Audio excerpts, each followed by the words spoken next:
But one of the things that happened that we were most excited about in the office, so much so that one of our colleagues, Nick DeSantis, wrote an article about it, which was daylight savings time and a bill to, in essence, do away with it, right? Yeah. I feel like everybody's a little off for like a day or two after the clocks spring forward, right? It's like everybody's a little groggy here at least here in the office, and I'm sure it applies to everybody. Well, if you have kids, I mean, forget it. Like this is like Yeah. the easiest bill to vote yes on, especially when you have young kids that are just not. And we have 1-year-old twins, so it's like it was welcome news. It's cutting into your non-existent sleep schedule as is, right? We're sleeping okay. I mean, all things considered. Yeah, My wife is sleeping worse than I am. Let's put it that way. that's good. Yeah, when we're talking about daylight savings, there's obviously a lot of debate around the topic, whether to keep it standard time or, what we're doing now, which is daylight savings, springing ahead and falling back 2 times a year. But it's interesting when Nick was writing that article and I'm reading it, and he's talking about, kind of the origin of daylight savings, and it goes all the way back to Ben Franklin.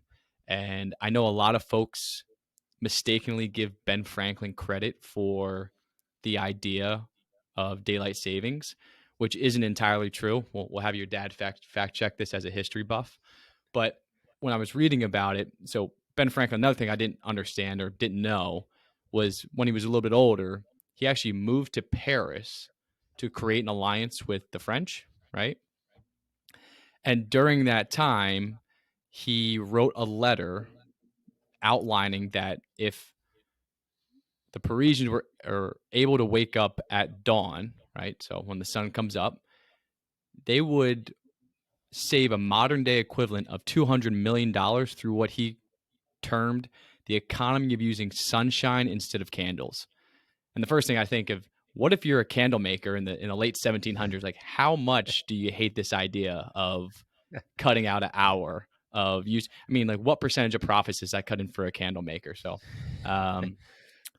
Ben Franklin didn't invent daylight savings, but gets a lot of credit for it. Is actually, if I'm reading this correct, an Englishman by the name of William Willett. He led the first campaign to implement daylight savings, but strangely enough, it was Germany that was the first country to implement it. So a lot of different moving pieces there, but in summary, Ben Franklin was not the originator of daylight savings. Is that lazy if your parents name you William Willett? It's just not much thought goes into that.